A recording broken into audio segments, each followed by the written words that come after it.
Hits and Crits. This video is brought to you by Trading Goblin. What is up, YouTube? Welcome back to one of our new episodes on Season 3, on the Season 3 update. Today, proudly, Night's Watch on my channel. That was lucky, or was it a coincidence? I don't know. Maybe we talked about it, but my main Night's Watch is now on Hits and Crits. And welcome, Randall, to again be with me and talk about this. Nice to be here. Yeah. Video number, what, 5 now? I think it's video number 5. Yeah, I think it's video 5, yeah. So the big bad Night's Watch is in the house, right? They have competition now. They're not quite as big and bad as they were. Exactly. That was before we start. That was one thing I wanted to talk about, because Night's Watch right after Season 3 got a lot of Hates Watch stuff again. Mm-hmm. In the end, when you check stats now, and I was saying that before, I think we have the most balanced version of the game to date. I can't remember a time when this game was as balanced as it is right now. I hope. Yeah. I'm not hoping for any bad bad comments now, but that's my opinion. Well, if we look at stats, so if we take stats as the indicator of balance in the game, and it's the only data we have to exactly suggest what's balanced and what isn't. And if I'm looking at it live right now, I just refreshed it. We have Martell in number 1, Greyjoy in number 2, Night's Watch in number 3, and between Night's Watch and Martell, there's only a 13-point difference, which is basically nothing. Pretty small. And then it takes down to number 7, which is Lannister, before we start getting into negative ELO, and that's only -2. Baratheon is -6. Targaryen is -15, and Bolton we won't talk about because they're like let's not do that. subterranean levels of ELO right now. But that's a pretty good spread, and those top 3 positions have really just been kind of going up and down and up and down. And by the time this video comes out, it'll probably change again. So it's good that post-update, we're a couple of months past the update now, there hasn't been like a meteoric rise of one faction. So I think we're in a healthy place right now. Yeah, exactly. That's what I think too. So Night's Watch definitely has its flaws. I know I get a lot of like discussion around that when I say that. They have their flaws, they have their thing they do not like. Let's talk about that later. But let's now jump into the changes. First one will be attachments. And we will just go through changelog through the most crucial ones. So let's start with Alistair Thorne Commander. Alistair Thorne Commander, it's a general change. The order Threaten got changed from when this unit activates to start a friendly turn. What is your opinion on that change on Alistair? So did he have Threaten before, or was this added to him? Yes, he had it. They just changed the trigger. Yeah. Okay. Yeah, but it's a good. We've talked about Threaten before in our neutral video. I believe for Vargo, Threaten is. It's better now. You don't have to activate the unit to pop the order. You can do it on a friendly turn. And Weakened is, one of the most powerful tokens out there. So Alistair is, I believe, better because Threaten is better. Exactly. I just recently played him. It's a big difference, you guys. It really is. It really makes a big difference. My key unit I put him in is Veterans because of Threaten.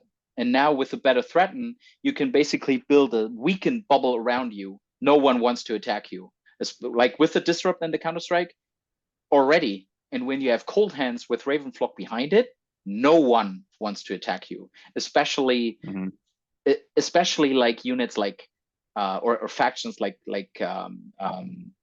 Free Folk, Greyjoy, all those units that generally do not have good defense. They do not want to attack you when they hit potentially on -2. Yeah, Targaryens too. If you hit potentially on -2, no one wants to attack you with a Weaken out and Disrupt, Counterstrike, and they will then hit. A lot of times you play it that you activate later. If you can pull that off, you deal out whatever 4 or 5 wounds through that, and then you hit potentially with swords or whatever.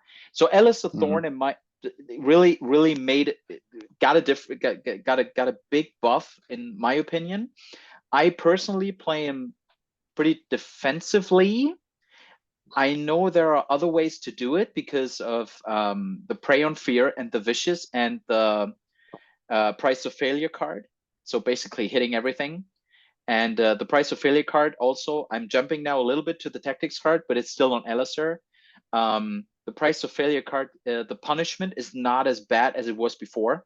So Elisir got a big buff in terms of commanders. What a general theme was on the S3 update, they wanted to do less played commanders better. And on Elisir, in my book, they did a good thing. They did a good job on making him more competitive, making more synergizing better, can be played better.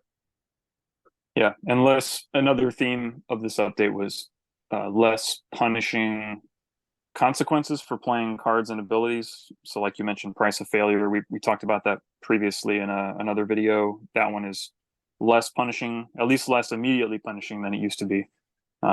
So yeah, that's another kind of across the board change. Exactly. But yeah, Elisir definitely is looking better. Yeah, so that's on Elisir. I can't think about anything else. So let's jump to Benjen Stark. One word before that, like in general, and every Night's Watch player out there can relate. Benjen Stark, in whatever form, is most of the time not taken because there's cold hands, right? And you can only take one of them, and a lot of times you want cold hands in your army. But if you do like a friendly match and stuff, Benjen Stark now definitely is better.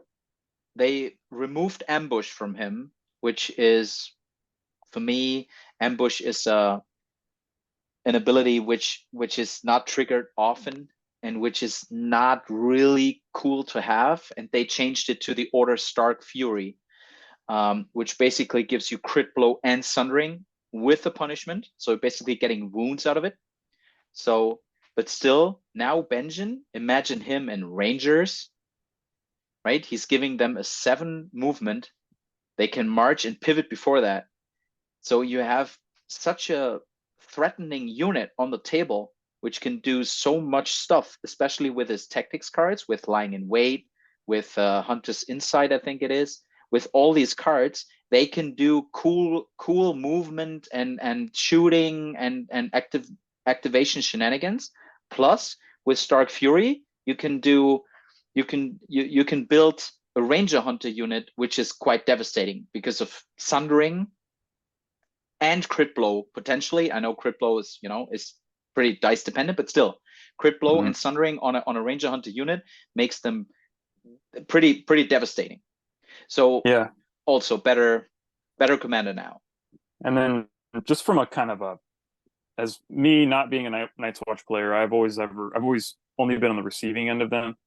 But I like this change just from kind of a fluff perspective, because it's Night's Watch are kind of this band of kind of miscreants, a little bit, for lack of a better term. So you get a little sampling of all these different houses out of Night's Watch, because they have all these people that have been exiled to the Night's Watch. So like Benjen Stark, him getting Stark Fury, which is something that only exists otherwise in the Stark faction, you can now kind of get a taste of Starks in Night's Watch, just like you can with Cotter Pike, who's a Greyjoy in the Night's Watch. And you get these commanders who are all very flavorful from where they came from and true to kind of their house identity. So I think him having Stark Fury it's interesting for all the gameplay reasons you mentioned, and all of those kind of combo reasons, but then also just from kind of a flavor perspective, I think it's more interesting. Yeah, good point. I actually didn't think about that, but yeah, that's a cool thing to have. So Jeor. Yeah, Jeor Mormont. What are your thoughts on Jeor? Yeah, he got a pretty big rework from his commander card. Again, I'm looking at it as not a Night's Watch player. I like the changes they made just from kind of a fun perspective. But like we've talked before, I think he's kind of in that defensive commander category, Like the and Mormons. Yeah. yeah, just like the Mormonts. But I think there's probably better defensive commanders than him. I do like what they did with him. There's some synergies now with the stay at your posts and his tactics card. What is it? It's Night Gathers. Night Gathers. Yeah, you can trigger Yeah. stay at your post off of Night Gathers. Exactly. So I like the flavor that they gave him. They gave him some very defensive abilities. But I think there's probably other better defensive options than him. What do you think? Yeah, definitely a defensive commander. I think when we just want to push on the defensive side, Donald Noy is even more defensive. But Jor is a good commander now. I really don't know if he's better in for me. He stayed the same in terms of like good, bad. Is he usable? Is he not usable? He stayed the same for me, because before that, with Embolden and Dauntless, both great abilities, and you were triggering Embolden and Dauntless all the time by shooting into that unit.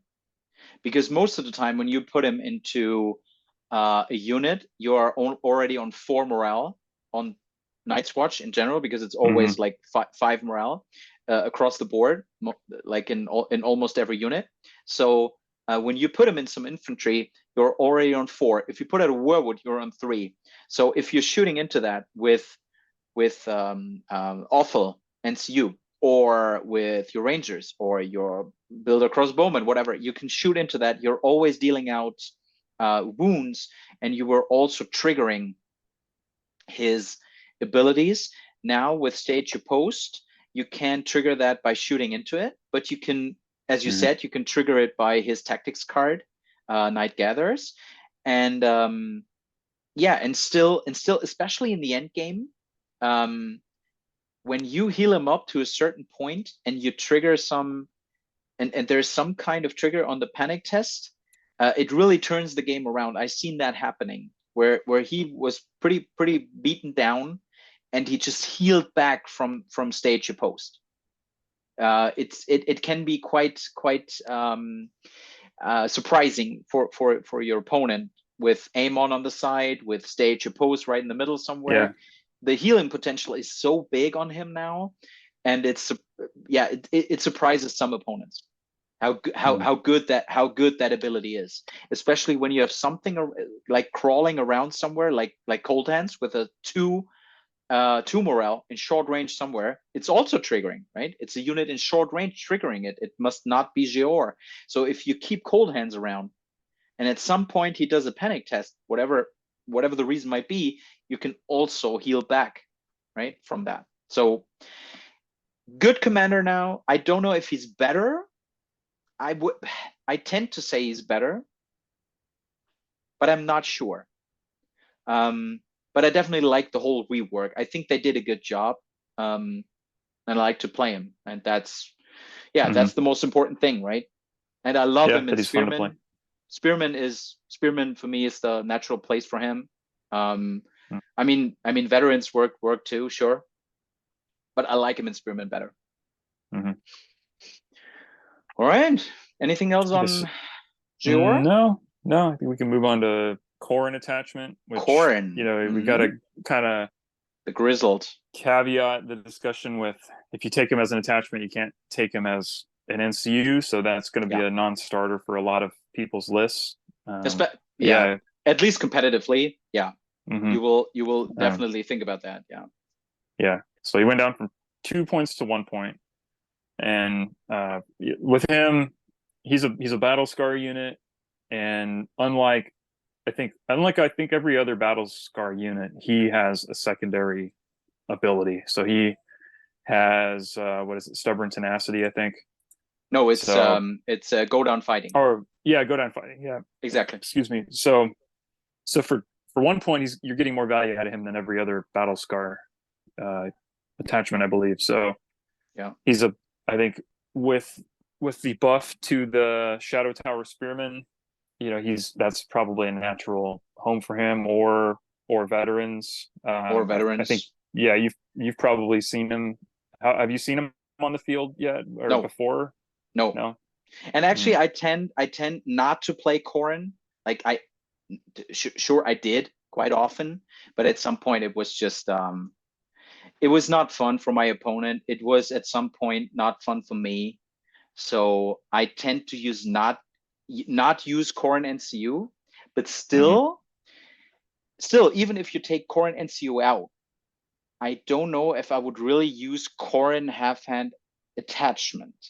Again, when I think about certain list builds and think about, again, Hardened Ranger, Cotter Pike, even Senior Builder, Watch Recruiter, all those attachments, I think come first in certain lists.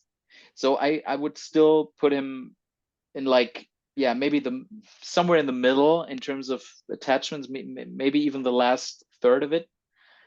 It's not an attachment I would take because list building in Night's Watch is quite limited, and some people say dull.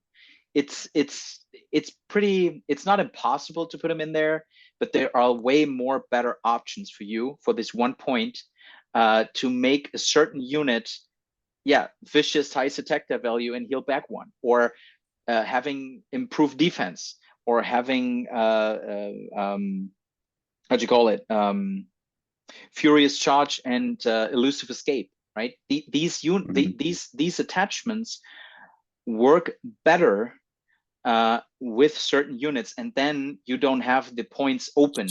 So for Corrin, I mean he's a cool attachment, but I mean I think the fact you can't take him as the NCU, if you take him, and the fact that Night's Watch is already so starved for points because most of their units are pretty expensive anyway. You're not gonna slot him in over another attachment anyway. Yeah, so I think so. Probably all we need to say on him then. Yeah, that's it on attachments. Let's go to combat units. There are quite a few. Let's keep it brief on the Build a Scorpion Crew. Build a Scorpion Crew in one sentence. It got just different. It's dealing more potential hits now, but does not do wounds. So, like, I would say it's more versatile in terms of what enemies to pick. But on the other hand, it's not as good anymore on giants, you name it, right? So, and the other thing, I really think this change is good, because now this ability of I'm getting -3 to hit and I ignore line of sight and range is now doable. With 3 points, you could come to the conclusion that you're saying now, I just try. If there's what's his name, from Targaryens, the singles, Jorah. Jorah. Jorah. If you see Jorah, can it target solos? Can it even target solos? I can't remember. Yes. I think so. Sure. Let's see. I think so. Defenders in a row. If the defender's cavalry, monster, war machine. Okay, I must have been thinking of something else. See, so if you see Jorah or something, just creeping around back there, you can just take the risk, right? With 3, you might deal, and then you have Varys on the side or whatever, or think about Lannisters doing a certain panic test, or doing, some kind of like attrition damage through some other source. He's gone, right? So I think it's a good change in terms of what they're trying to do with the Build a Scorpion Crew. It's just different for me. I think it's a good change. It goes from wounds to hits, so your opponent has some sort of recourse. They can roll defense dice, and then this game seems to be putting precision into a lot of more things and doing more direct wounds and a lot of things. So it's good when they're on the other end putting more interactive gameplay in. But like you said, that's probably all we really need to say on that one, because there's a lot of ground to cover on some of these units. So Big Brother, build a stone thrower, 8 points still. Changes on rock volley. So what it basically is, in summarizing it, even if it does not hit, it deals out a panic test with -2 and +1 wound. So that's the change. So just one sentence before that, because I played it quite often to test it out. It's a devastating unit now, which a lot of people are confused by it, and they're not really knowing what's happening, especially when you do Peter Stone Thrower, when you do the thing. They are not really aware what's happening to them, especially when you pick out enemies like the Lannister crossbowmen stuff. When you take those units, bad defense, bad morale. Bad morale is even more important. So that unit is way less of a slot machine now. And I think it's good for those 8 points. So now it's worth 8 points. That's what I want to say. That's the change. Yeah. So I appreciate that they added in an option for if you miss, but I think it makes no sense that you can do more panic wounds from a miss than from a hit. So I think it really should have been, if this attack does not generate any hits, the defender suffers 1 panic test. Period. You know, because could be enough. It doesn't make sense that if the rock lands next to you, that you run away and die, or you completely run away, versus the rock squishes the guy next to you, and that doesn't bother you as much. So I think they were going in the right direction, but I think they went a little too far with what they added. I think it should have just been a panic test, and then that would have been fine, because no matter what you roll, you're getting something out of it. Yes, I totally agree. And to double down on that, or to add on that, as I said, I played it right after the patch to see how it functions. I played it together with Donald Noyes, so pretty much building a defensive line in front of it, defending it from anything that could happen to him, and just shooting out, right? And I really have to say, it's not fun for both parties. It's or at least for me. Maybe, you know, drop your comment below if you think that's the most fun list to play. Stone Thrower can be devastating, but it's not fun to play. You're basically just doing the same thing over and over and over again, and basically just deal out as much damage as you need. You don't have to think about what you do as a Night's Watch player until someone charges into you, until someone charges into Spearman with Donald, or Veterans with Awful, or something. If you have those combos out, until then, you don't have to think a bit. So that's why, that's what I want to say about it. It's not fun to play. So on a competitive view, it's a good secondary list. It's a really good secondary list to just, you know, put on the table saying, let's play, right? Let's play competitively. It confuses a lot of people. My opponents tend to take lists that can compete with the Stone Thrower, or that can do something about the Stone Thrower, and then you pick the other one. Then you go with your, you know, 8 activation John list or whatever, and it goes good. It goes well. So again, in a competitive setting, 2 list scenario, cool thing to have, cool thing for whatever list is coming at you, but not fun to play. Yeah. Agreed. Yeah. Negative play experience for some people. So for both. Keep it to the tournaments. Or if you're going into town and visiting a local game store that you're not intending to return to, pull out your or your Stone Throwers. The Stone Thrower. Pull out 2 Stone Throwers. I actually never tried that, but I don't want to. You know, it's just double dull then. Let's see. So other changes, Cold Hands, Mysterious Ally, goes from 4 to 5 points, but gets his defense to 3, and does 6. I say it again, 6 attack dice on a 3. Yes. As you said, I think in the beginning, I think they wanted to do, or to make him more expensive, to not take him. I think it didn't really change. You still take him, and you will spare some points somewhere else. He's still. Yep. I have to say it. He's not probably. I'm certain of it. He's the best solo in the game. So well, yeah, it's I a mean, Pycelle thing for me. It's a they did, not so needed change. they did something similar with Jorah, which we'll talk about in our Targaryen video. Yeah. Where they increased his points cost by 1, and then it adjusted his values elsewhere also to try to justify the 1 point. And now Jorah is pretty much not taken very much at all. And then Cold Hands is still taken just as much and is now even more powerful. So like we had discussed offline, he now can hit as hard as like a full unit, so he can run into something, hit it as hard as a full unit. And because he's a solo, he can, when he activates, he can retreat. Even retreat out of it. He can retreat. So yeah, you could do like a last first thing with him if you wanted to attack in, do as much damage as a full unit would be able to, and then pull him out of there. Yes. So yeah, I don't know why they did that. They could have just increased his points cost and left it at that, or tweaked one thing, giving him more armor, but giving him 6 attack dice, I mean, it's just crazy. It's totally crazy. But yeah, I don't know.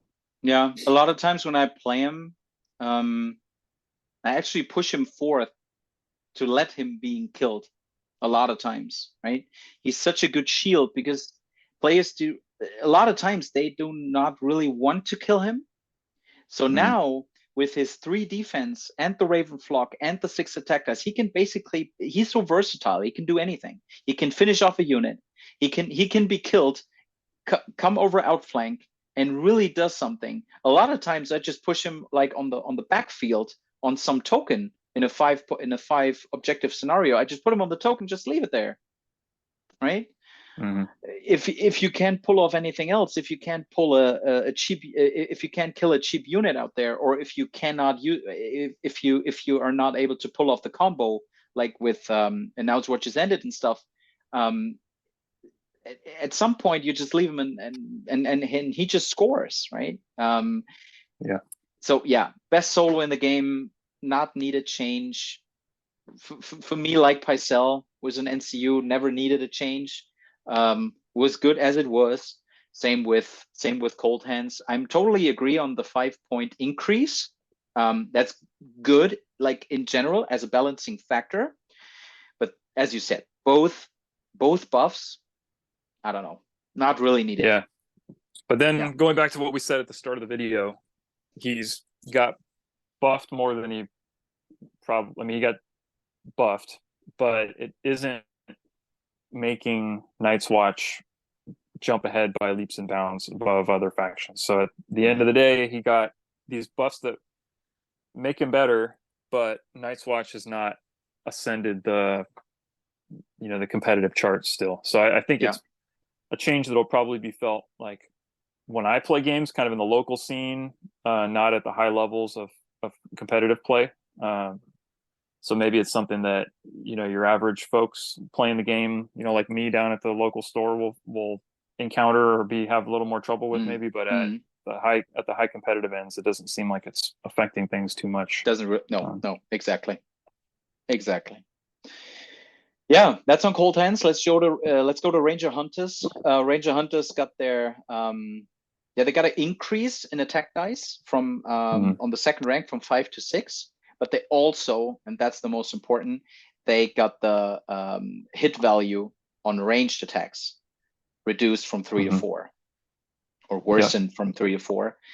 And this one is a thing that is way overdue, because Ranger Hunters, as most of you, like I would say 99% of you out there know, Ranger Hunters were just too good of a unit. When played right, I have to say, when played right. If some unexperienced Night's Watch players are having those Ranger Hunters and the positioning isn't quite good, or the positioning isn't, I don't want to say perfect, but if the positioning is bad, those guys get killed quite easily. So they're still, it's a unit which you need to play well in terms of getting all the benefit out, but it was in general too good. So the 3/3 was too good. So the 3/4 really makes a difference, because you need something now like Donald NCU to basically have the rerolls on the ranged. If you do not, they they are not really dealing out much wounds when they retreat out of you and shoot again. They will do something, but they won't do devastating stuff ranged. So without rerolls, without without anything. So now for me, but I might be biased as a main Night's Watch, but for me they seem fair now. Yeah, I haven't played against them in their new version yet, but they seem like they would be a little bit more fair and less likely to just completely pop a unit after doing their combo.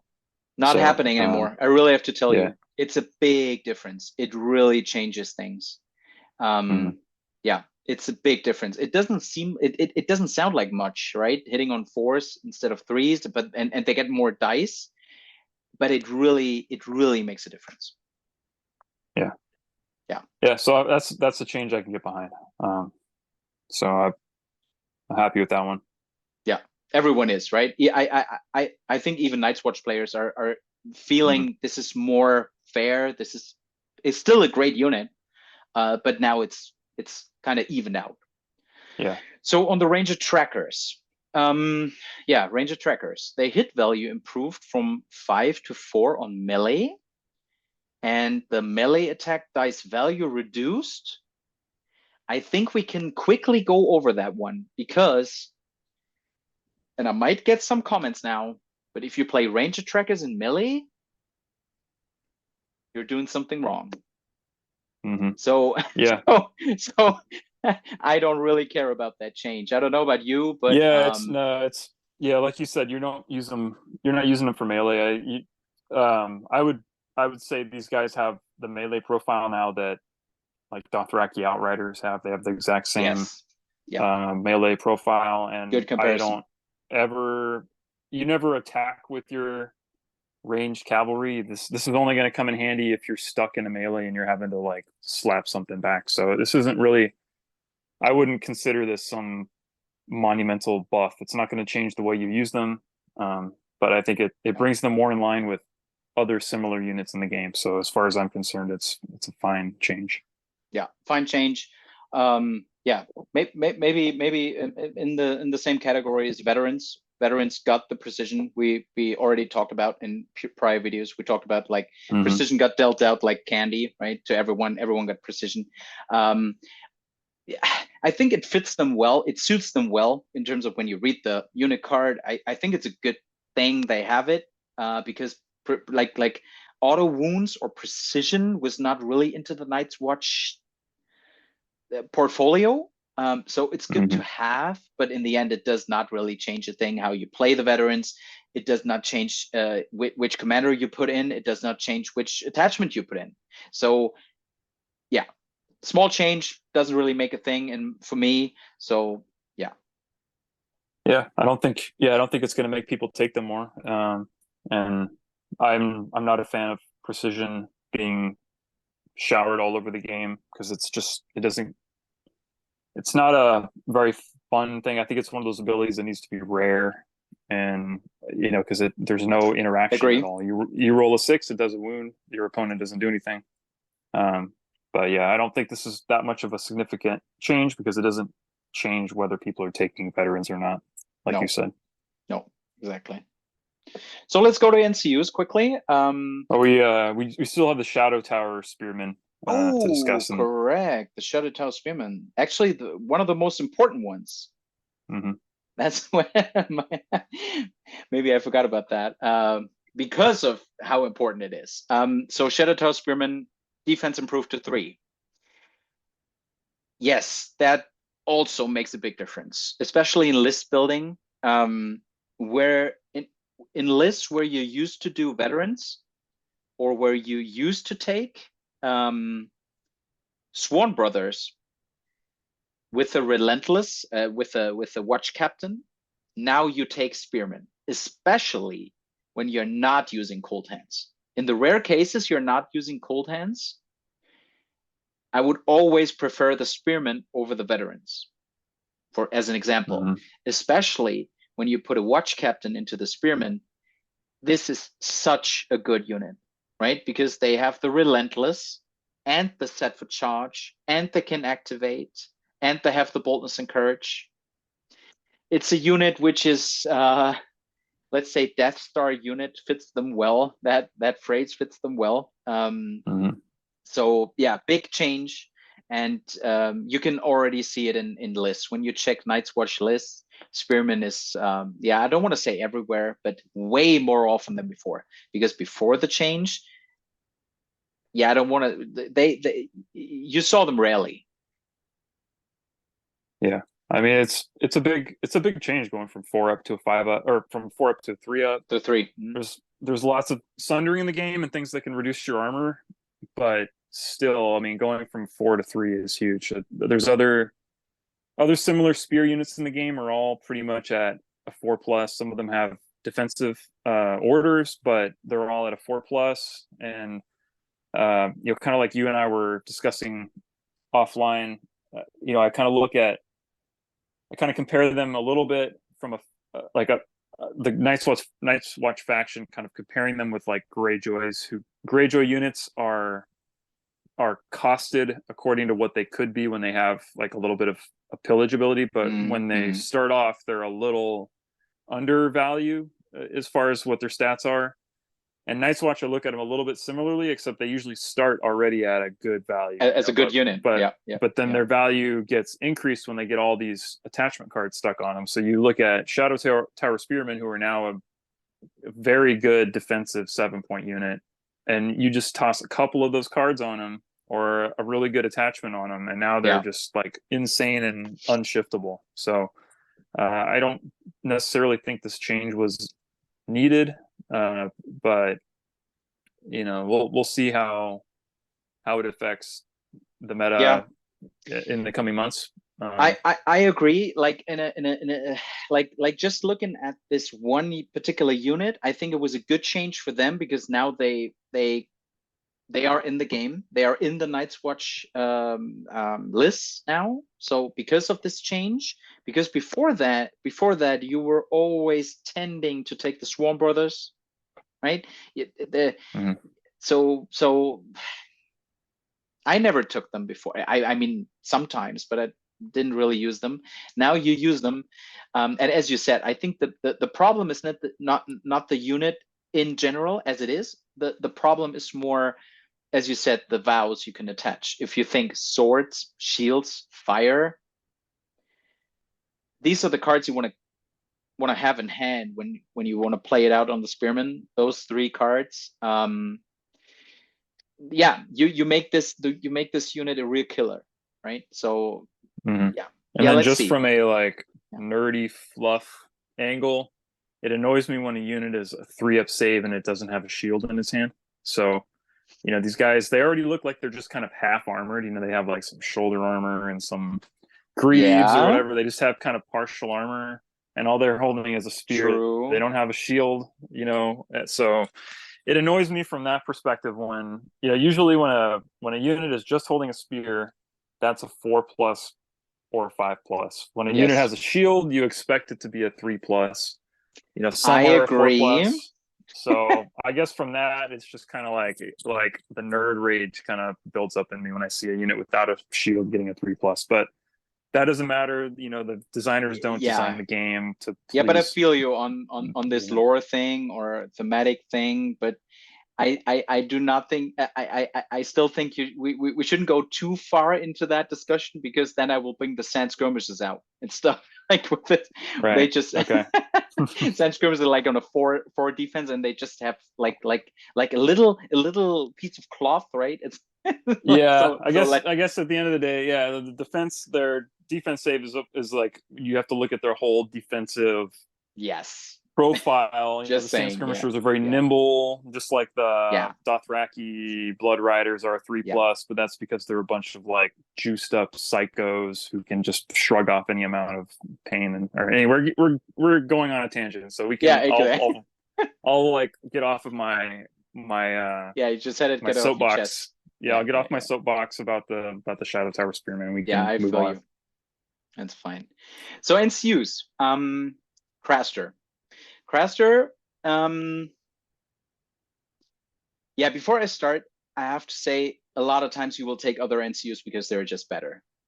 So individually looked at Craster, I think he's quite a good NCU actually, because they just added the once per game you heal 2, and he still does his thing on certain tactics, certain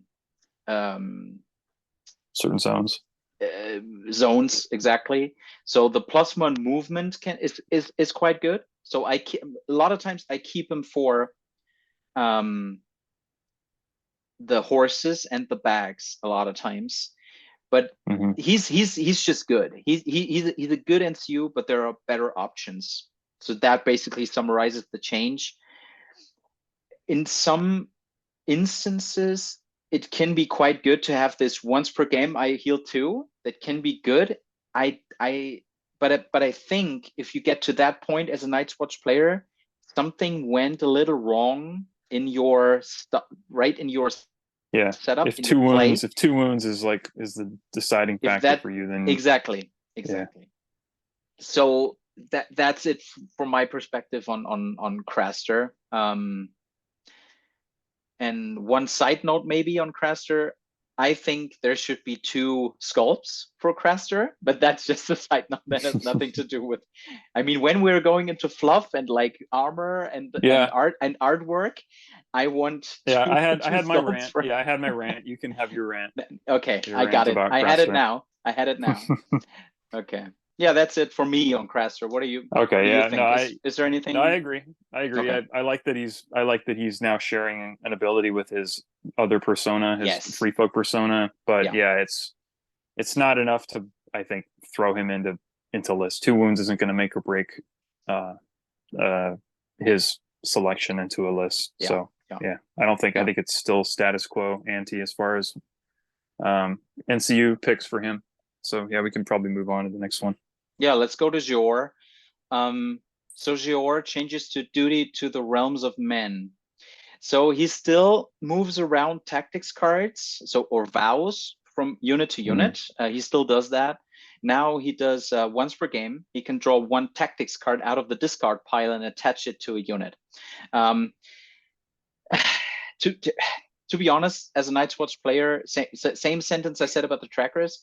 If you need that NCU, or if you're really benefiting of taking something out of your discard pile to put it onto a unit, I do not want any cards in my discard pile as a Night's Watch player, except take the black, right? Yeah, so you want them spread all over the table everywhere. Exactly. So take the black is the real. Take the black is the only card where I really think, and that is really hard to pull off, as everyone knows, but this is the only card I think about that could be crazy to get a 3rd one. But a lot of times when you take the black early, you discard it. That's true, right? But is it really needed to take it out at some point? Again, I say if you need Xior to do this, I don't know if he's the best, or if that change does really do him good, or does it really change that? Do you take him now? I don't think so. And moving around those vows can be good in certain situations to pull shields out there, or to push shields from there to there. That's good. But again, all those vows, they add up and they make Night's Watch units devastating or hard to kill or whatever. But there are small buffs, and so you basically changing 2 small buffs from one unit to another. It's not, for me, it's not the best NCU, but it might be. Still, it's my opinion, but I don't see him in play in the future. No, I agree. There's better options. His ability is a once per game, so you're only ever pulling 1 card out of your discard pile. Is that enough to take him over something else? I don't think so. If it would be deck, if it would say once per game, you take 1 out of your deck and attach it to a unit at a certain point, so you can just take out swords and just attach it in the right moment, saying now they attack, now they have the +1 attack die and stuff. Could be good, but discard pile really breaks it for me. Okay, so awful basically lost that he gets buffs or zone specific keywords from buffs. zones. Exactly. Yeah. So, and he's still 5 points.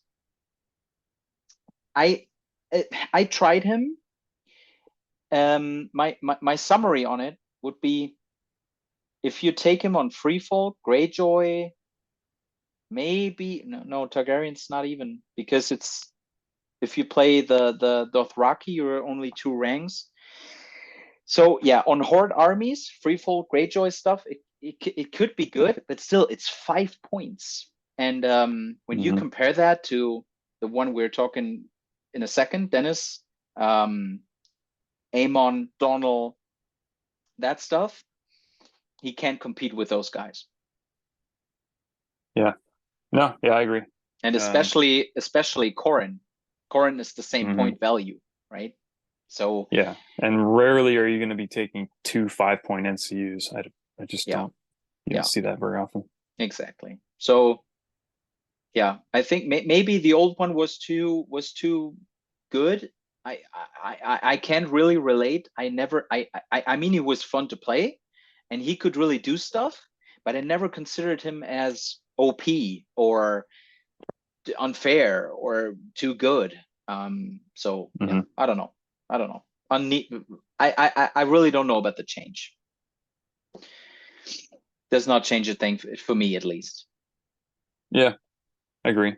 So I guess we can move on to the Dennis, probably the more interesting of the NCU changes. Yeah, he is really interesting. What do you think about the honorable brother? I think it's pretty cool. So he went from, you have to, so he basically gained, you always get one of these, right? He used to it used to just be you got one per destroyed rank. Is that right? Yeah, he's like the old one. The old one was when you start the turn engaged. That was one condition. The other condition was each time you needed to perform a melee attack. And then you can take one of the two. The old one had basically a highest attack value, and you gain a condition token. Your enemy gains a condition token. So these were the 2 effects on the old one. But again, really conditional. So you needed to start engaged. You need to do a melee, right? So and then you needed one less rank to get all of it out of this NCU. Now it just does it has more universal value. Kind of similar to some other changes they made in the game. But I think it's great. You can combine some of these influences. So if you're 1 rank down and you get 2 of them, you're effectively getting like the effect of the Khaleesi Targaryen. Like you're getting rerolls like Khaleesi would give you, and you're getting like Catelyn's highest attack die value, so you're getting the benefit of like both of those. And then I think, like you were about to say, you could even get like a martial training out of it. Like a martial training effect, yeah, you could give the unit you're attacking a vulnerable token and get rerolls. So I think it's a very versatile offensive influence now, which is absolutely really cool. Absolutely. Biggest NCU change for me too. I like in the past gave him the alias of a Corrin light version. He basically, I play him the same way I do Corrin, like, because I mean, there is this movement still on Corrin, but again, like a lot of times you would put him in the same spot where you would put Corrin. And as I said like earlier, I'm not playing Corrin so much because there's just some, it's a little bit broken right now, because I think they have to change something with the Corrin NCU. So a lot of times I take Melister because it allows me to play the old John 8 activation list. And he basically does the same thing for me, except the movement. But the influence, basically, I would say the influence is even better, right? Because Corrin is adding an attack die, which is great, right? Especially with, everyone is thinking about Corrin swords and boldness and courage and all that stuff, and you go around with like 9 dice and stuff. True, but like as you said, Melister always gets one effect at least, and then in the end game you put out weakened tokens or vulnerable tokens, panic tokens. You get the rerolls, highest attack die value, whatever you need, whatever you really need in that certain instant of an attack, you get it, right? So a lot of times I take him over Corrin, so I get a spare point for the battlefield, and use that on a watch captain, for example. So that's it for me. So biggest change NCU wise, and I totally recommend you guys out there playing Night's Watch trying out Dennis Melister. He's a really, really good NCU, and you have the spare point. You will see maybe not the same effect as of Corrin, because you really do not have to think about this broken thing shutting down a unit for a whole round. They can't do anything. Really think about what the influence does, and then you have a great NCU. Yeah, agreed. He's only 4 points. Looks great. Looks like a lot of fun. Exactly. So on the tactics cards, we already talked about Price of Failure from LSR. We did not talk about Benjamin Stark, First Ranger, Lying in Wait, but these changes we will talk about are really small changes. I would just list them, and Randall, maybe you can pick pick one out, one or two, if you really want to talk about it. But Lying in Wait actually just gives a buff to a range unit, so basically a lot of times we'll buff Benjamin Stark's unit, or another ranger unit on the field, which is good when you see that you will mostly play him with maybe the Vanguard, maybe the Trackers. There will be Ranger Hunters on the board. So that just gives a little buff on that card. On Cut a Pike, the Pike Aggression basically makes the punishment a little less, so deals out 2 hits less, which I don't really know if that was needed. I saw Cotter as a great commander before S3, and I never really. It was never a big problem to have the Pike Aggression. I would still play it. You just have to time it better, right? You can't do it when you are pretty much beaten down. So, yeah, but I take it, right? It's the punishment got less. Then the Night Gathers didn't really change in what it does. It's just I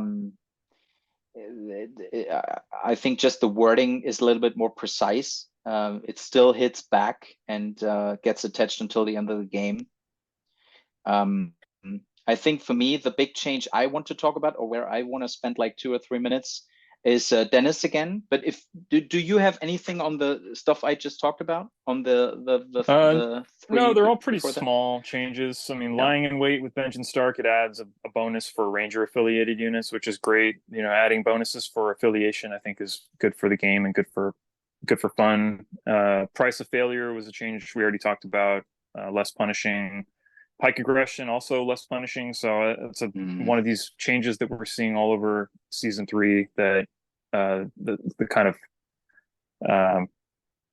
that these effects aren't hurting your own units quite as badly, which is good. But yeah, we can move on to Dennis Malister. I think he has some more interesting things to talk about. Yeah. As with the NCUs, his tactics card got changed. We talked about adaptive methods during the last neutral video. I think those changes are big for him, because he was not the most used commander before S3, and I really see him climbing the walls now, because Tempered of Duty and adaptive methods got changed, and those two are pretty much interconnected. Let's first look at Tempered by Duty. Tempered by Duty used to be when engaged, he was dealing out a token. So now it is in short range.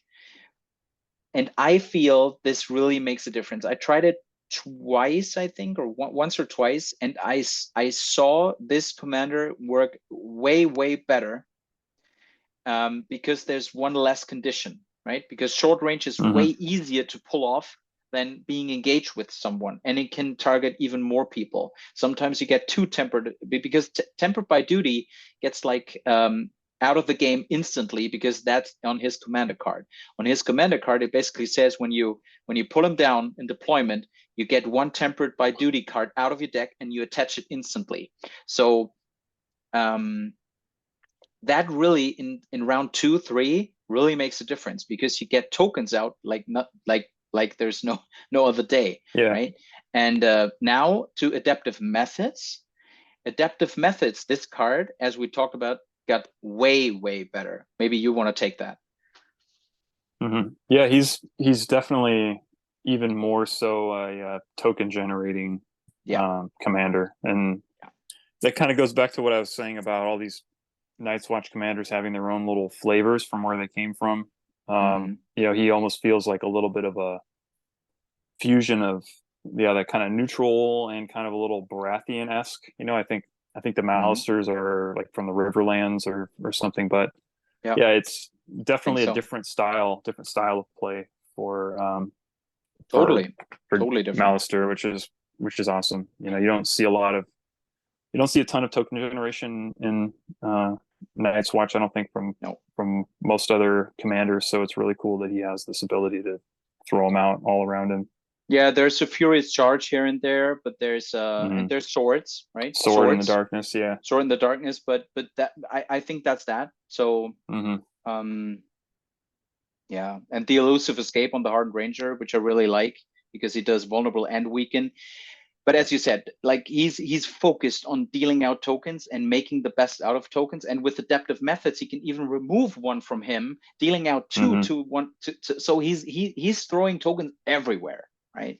So and as you said, especially weaken, but also vulnerable for the Night's Watch, especially the Rangers, is really needed, right? The Swan Brothers, they have Sundering, they don't really need it, and they have martial training like built into them.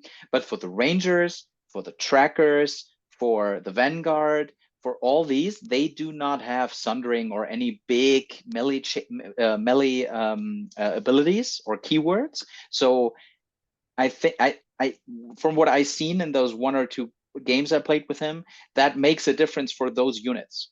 So if you like to play those units, which is not Swarm Brothers, which is not like anything with Sundering or whatever, that really synergizes really well with those units without keywords. So yeah. Yes. All right, I think that's all the changes. That was a little bit longer video than our previous ones, I think, but there were just so many changes that I think needed to get talked about in Night's Watch. Yeah, I think so too. Yeah, especially when we talked about, you know, Stone Thrower, Shadow Tower Spearman, Cold Hands, and the Ranger Hunters. These are all really crucial things that changes Night's Watch in a good way. As I said in the beginning, coming back to my first sentence, this game is as balanced as it's never been before for me in my book. So, and these are all, with little exceptions, as we've seen it before in our videos we did before, with some exceptions, they're all good. They're going into the right direction, making certain commanders better, making certain unplayed units, NCUs better. So they're really making a great effort, and I really appreciate what Simon is doing on the development of this game. Even though there are some things we were surprised about, like Cold Hands, like Pycelle, but like all over from a bird's eye perspective, like bird's eye view. Great development, continuous support. So what do we want more, right? Yeah, and that's on the Night's Watch. And next time we'll be on Imperial Minis again with your main. That's right. With the Targaryens. My Targaryen faction. That'll be a fun discussion. Yeah. Yeah. So again, or as always, put your comments down below. Randall and I will make sure we will answer to it and get back to you when you feel different on certain things, or if you just want to give us feedback on what we do. We appreciate everything. So yeah, I think we're done now and we're heading out. And until we see each other on Imperial Minis, roll those crits, man.